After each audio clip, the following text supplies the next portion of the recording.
I think the Alia-led government is still very young. Um, we came in, we knew there were challenges. We knew it would be difficult, but here we are. So we've tried to segment those problems and take the most urgent, most lagging problems headlong. So as we keep growing and keep going, we'll encounter the other problems. So it's the most urgent, the most critical ones we're trying to solve as we go. You would have noticed that we've been in government now for a few months, right? And before we came in, it was rumored concerning Benue. It was said by the past administration that it was impossible to pay salaries without borrowing. So in the first month of being in government, we paid twice, meaning that we've twice without borrowing. Yes. Oh. And as I speak with you, the Benue State government has not borrowed any money. Now, of economic and particularly important to the state. Let me tell you about Tarako Mills. Fortunately, it's one of the very few, if not the only company with the equipment still largely intact. Oh. However,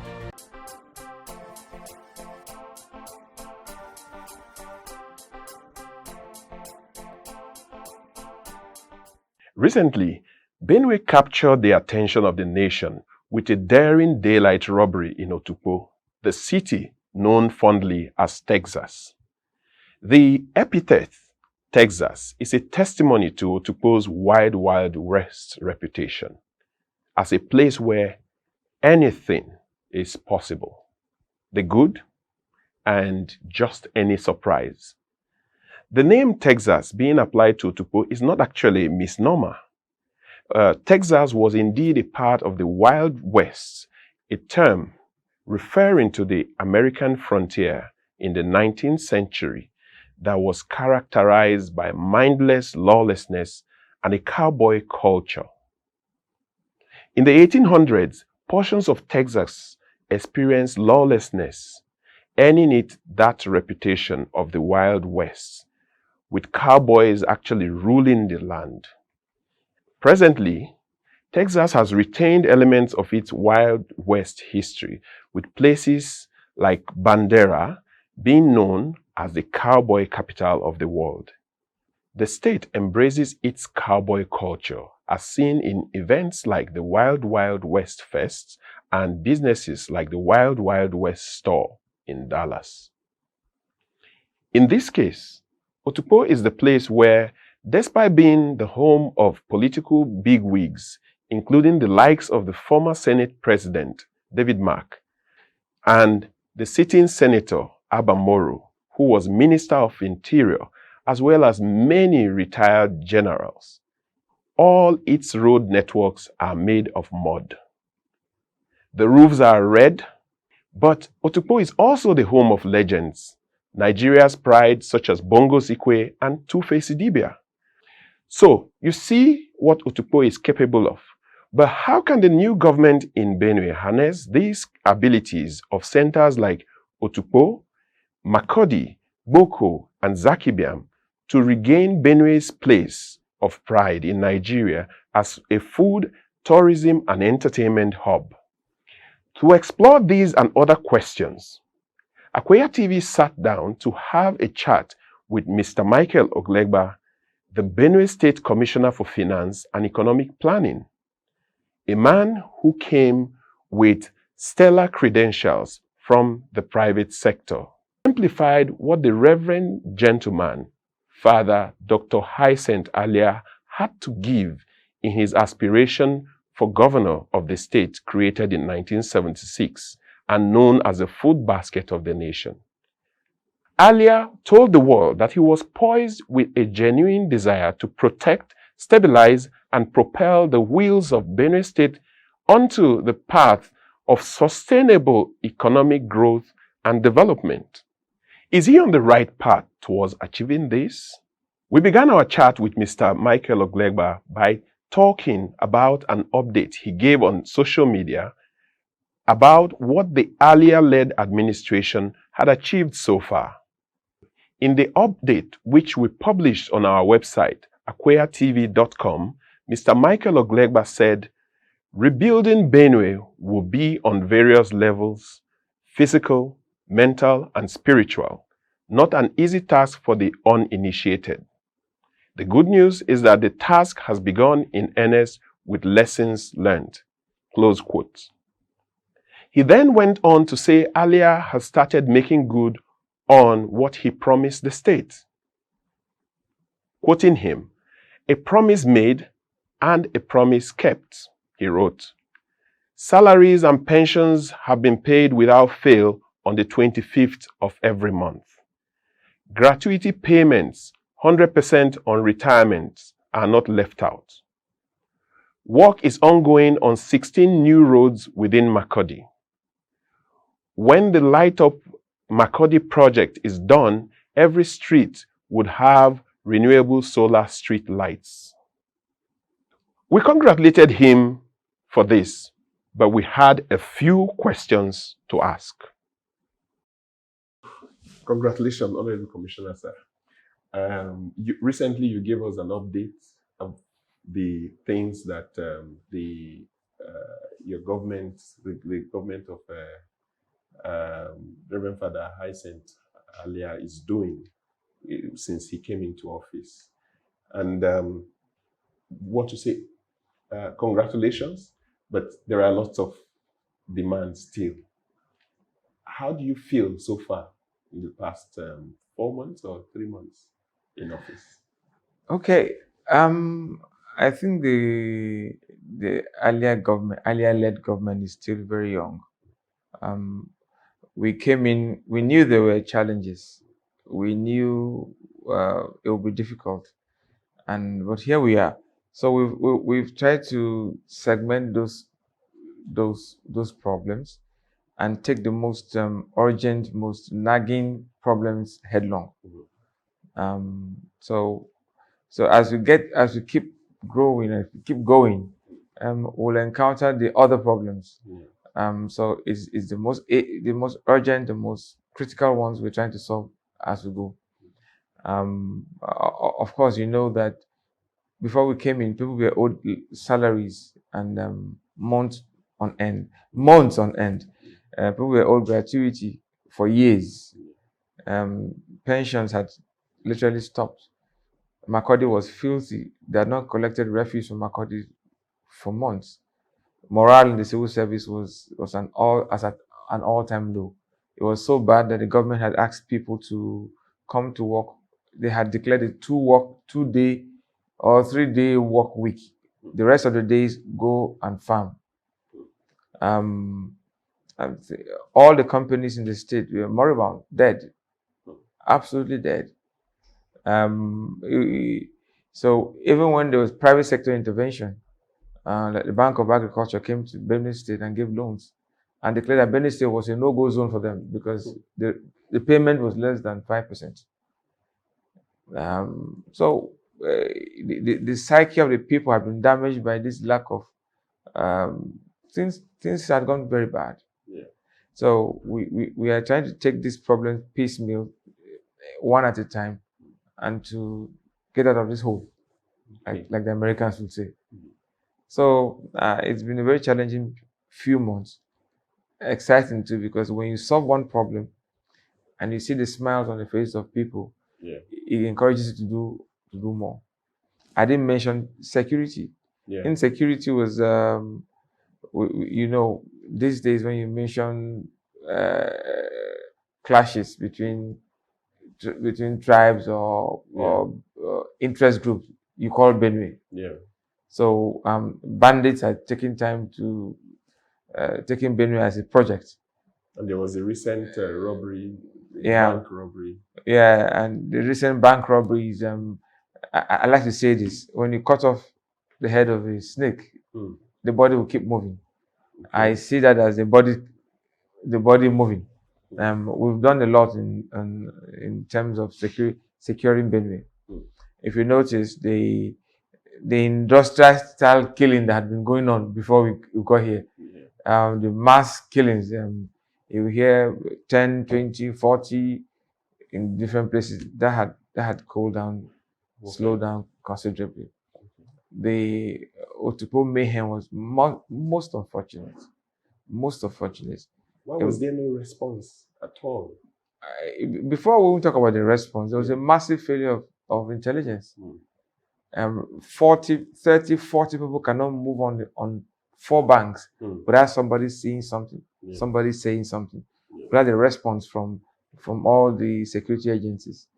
And when it was ongoing, there still wasn't a commensurate response from them. So I think they need to rejig the whole system. The early response, early warning signs, early response, and the intelligence as well. If that huge number came to town, they will have stayed somewhere. Recall that in those days, hotels, small and big, had to submit their manifest to the police.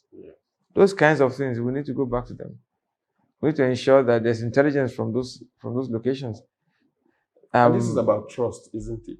That how much the people, because your government came with a lot of goodwill from the people. Have you tapped into that to get intel from the people? Do people trust the government enough, or the government system enough to avail them with information? Because in the videos we saw, they seem to be happy or jubilating following some of the vehicles. Yeah, over the years, the Nigerian population as they've come to there's a huge gulf between the leaders and the led. There's a trust deficit between the leaders and the led. That deficit is not something you bridge in 3 months. Now, people need to trust government to even volunteer information. Some are afraid that even when they come up and say, this person, I know one of them, they'll come after them. So there's a huge gap between the leaders and the led. That said, it was most unfortunate to see that young people, having known that these criminals kill innocent people, bystanders, bank customers, bank staff, and then they were now throwing money on the floor. Now, they were throwing money as a way of blocking their own arranging for their own getaway. Because when there's a crowd, the security operatives won't be able to shoot. But people were going after the money and running after them, which is most unfortunate. Those social media videos we saw, most disheartening. It will go to tell you the level of poverty in the land, and then the and the fall of standards. Empathy for the man that was shot and killed innocently should make you stay away from that kind of endeavor, going after that kind of money. But here we are, because those young men that were going after those cars, they could have seen something. They should have seen something. They could have called somebody. But so it is the way it is. I think we need to work on our people. We need to work on bridging the gap between the leaders and the led. People need to begin to trust government again. That's why it's important that when we say we're going to pay you on the 25th, it's better to pay you earlier, but not later. If we say we're going to pay gratuity, we should put a time to it. If you retire, I'm going to pay you within 24 working days. That's a definite promise. So if you keep those promises 1, 2, 3, 4, 5 times, they'll begin to trust us. I think that's what needs to happen, so that people can begin to trust government again. People can begin to own this state. People to own this space. Because without ownership, you can't really achieve much. Benue is a state whose economy is largely dependent on agriculture and the civil service. In his manifesto released earlier in the year, Reverend Father Alia wrote, "It is pertinent to acknowledge that the political and economic vision of Akweyainfo, the first civilian governor who laid the foundation for the sustainable development of Benue State, was subsequently abandoned. For instance, all his industrial establishments such as Taraku Mills, Benue Breweries, Otukpo Bond Bricks, and partly Benue Cement were abandoned and, in some cases, privatized. Today, about 50% of the popular Makurdi Modern Market is burnt.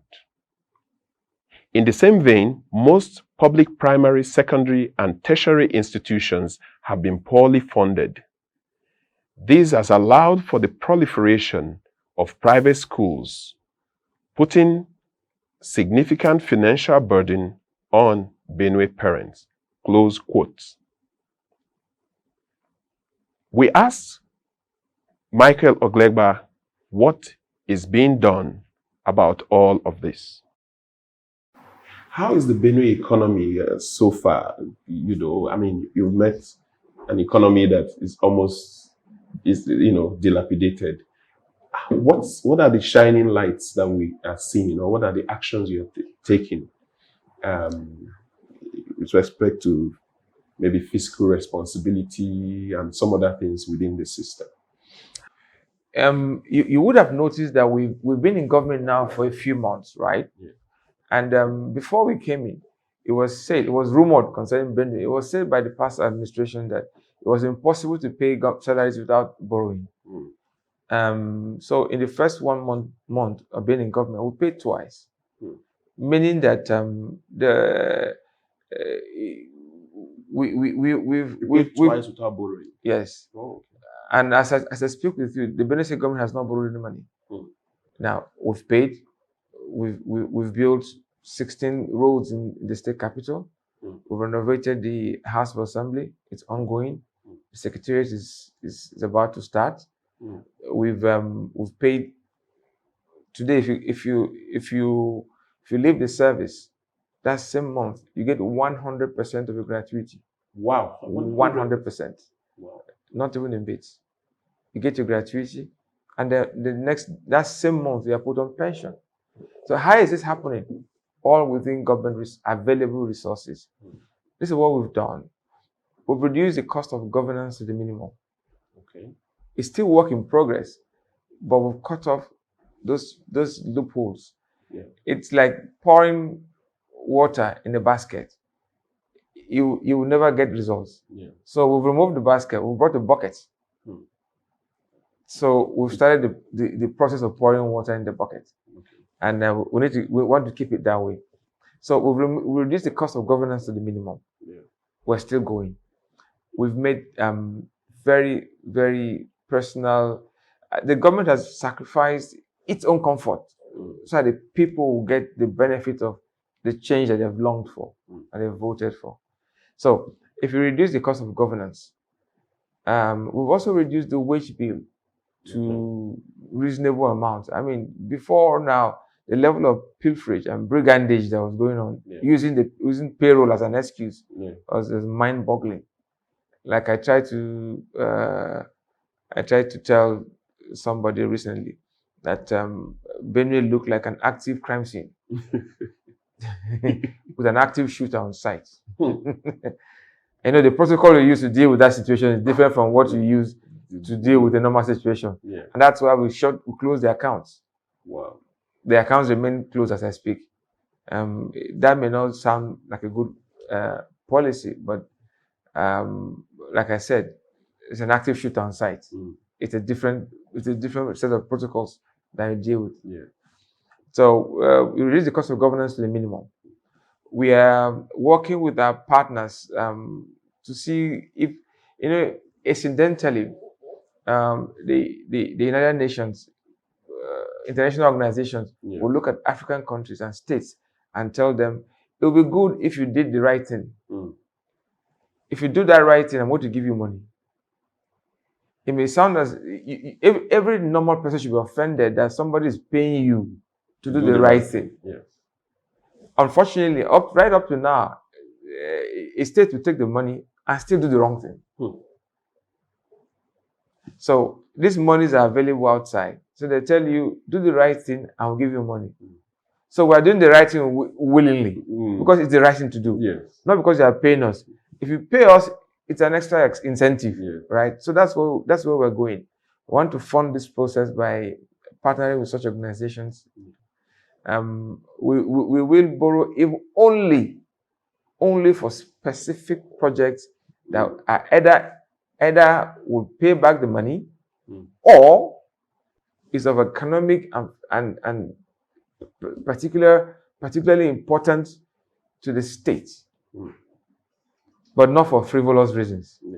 I think it is wrong to borrow money to pay salaries or to consume or to buy cars for politicians. That would be wrong. And that's why you see right up to now we still are struggling to buy cars, although we are building roads. So we've reduced the cost of governance to the minimum, and we're working within what we have. And incidentally, let me tell you about growing the economy a bit. Let me speak about that. So we are working on several of the Maraban companies in our state. For most of those companies, the original equipment manufacturers, the OEMs, no longer support the product line, the factory lines, because they are old and moribund. So we're trying to resuscitate them using so many other things: PPP, build, operate, transfer, all these kind of models. Low cost to government, high impact to the people. So within the next few months, several of these things will come on stream. Also, you are aware that up to 80-90% of our people are farmers. But in Benue, farming remains an unprofitable venture. And the reason is simple. It is not because for want of effort, but because you buy a bag of gari for 10,000 in Ogbadibo, and you cross over to Enugu and sell the same bag for 3 times the value. So it is more profitable to transport gari than to farm it. So where will you put your money? The man who makes the money is the man who moves the gari from Ogbadibo, from Ukum to Abuja, and not the farmer. So farming needs to become profitable. The farmer needs to get more money. If you can get more money to the farmer, it will stimulate this economy to grow at a pace you will not understand. So how are you going to do that? Are you going Good. We have plans to bring the market to Benue. Cut off the middleman. Get more money to the farmer.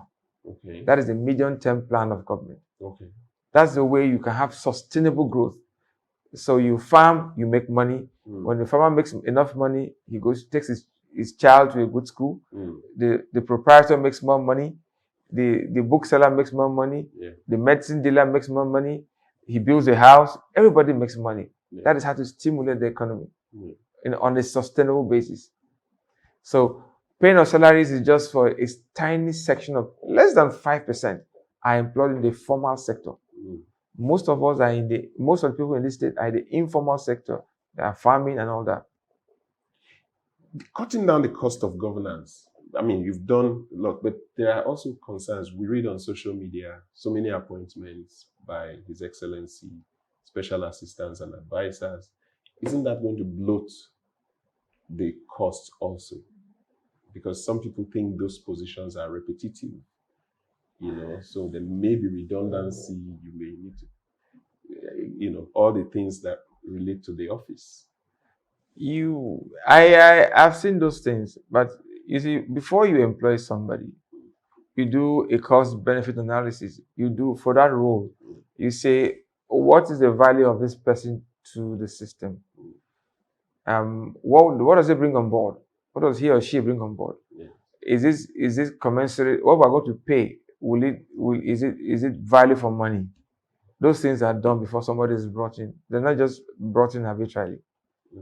So I understand that in politics also there are things you do for political expediency, right? But most of the appointments you see are for the right reasons. So they'll add value to the system. The company is being resuscitated. Do they include Taraku mills and the burnt bricks, the fruit juice, and all of that? So let me tell you about Taraku Mills. Fortunately, it's one of the very few, if not the only company with the equipment still largely intact. Oh, okay. However, when the company stopped working, they didn't disengage the staff. There's a huge on the debt on the Taraku. Taraku owes billions. Wow. So the staff of Taraku recently took the government to court, and they've garnished our accounts for a lot of money. So there's a lot around Taraku. So bringing it back means you first of all have to offset the debt. Okay. If you bring in any investor, they'll run away because of the debt, the huge amounts on Taraku. Although the production line looks good, looks okay, and then even if it's okay, you still have to spend money to bring it back. Okay. So, but we are working very hard to do that. Benue Bond Breaks is in shambles. Nothing there can be literally recovered or used for anything. So you have the land and the building. Wow. So many of the factories, if you go to the tomato factory in Wanune, it's been ravaged, pilfered, everything removed. Wow. So it's a shell of a company you're getting. So, like I said, in these companies, each one you need to deal with them on an individual basis. It may be build, operate, transfer. You may look for you may sell your stake in the company. You may invest directly in the company. You may change the purpose, and then new things are coming on stream. We plied very good road from Abuja all the way into Makurdi. Is there any news about what's happening, even though we know it's a federal road? Any news about what's happening from Makurdi to Alia and Otupo? Okay. Just yeah, news. we're all worried. The current Otupo road is a nightmare. The state government is engaging the federal government on that road. As you know, it's a federal road. And I believe that what President Buhari started, President Bola Ahmed Tinubu will continue. It's our hope. If you notice, they had done some survey along the road, right to Otupo. Some houses have been marked. I think the contractors just have to be mobilized because a lot of the preliminary work has been done on the dualization of the road. So it's our hope that is done. It will ease the sufferings of our people. It's that road is a major connection between the northeast and the south of the south of the country and the southeast and the east. So it's a very strategic road. So finally, just what's your appeal to Benue people in terms of going forward? All right, I want to appeal that my appeal is that honestly, we knew this would be difficult, and we still took the job. That means we're not here to make excuses, but we ask that you all put your hands together and help us succeed. I give you an example. There is no day that a group of people don't put themselves together to go get a garnishee order against government. They don't get a garnishee orders in Benue. They go to strange places, to Panshin, to Langtang, all over the country. For what? Because it's okay, government owes some pensioners. So they come together and then they go somewhere very far away. First of all, before you even get the information that your matter is in court, they are giving judgment against you. So you're applying to pay salaries, and then you get the garnishee order and they take the money. Now, so I ask for understanding from the people. Now you have a government that cares. You have a government that wants to do the right thing. Can we partner with government and make sure that we don't burn the house with us, with everybody in it? Let's keep this ship afloat. Let's work together across divide, across party lines, across ideological lines. Let's work together and build a better Benue. Thank you. Just again, before we go, this is a very personal one. How do you feel? I mean, your father was here in the Ministry of Finance, years ago. Now you are here as a Commissioner of Finance. You stand on the shoulders of so many greats. How does it feel for you, and how does that make you also think about your present role and what it impacts in the future? Okay, I was a bit nostalgic when I came into the Ministry of Finance. I went to my father's old office and I looked at it. Incidentally, I share a similar office. He had an office down on the ground floor, and it's actually in life you build on what your parents you build on. That's how life should be. So I feel blessed. I feel honored that I'm here at the Ministry of Finance, and I pray that our tenure, when we're done, when this is all done, they will look at us and say we played our role and added to the development of Benue and Nigeria as a whole.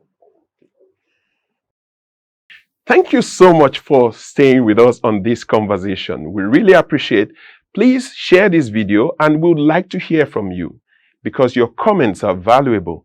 What do you think? Do you think Reverend Father Dr. Alia and his team are on track with taking Benue to a new direction? And we would love you to share this video and also put your comments in the comment section if you are watching us on YouTube.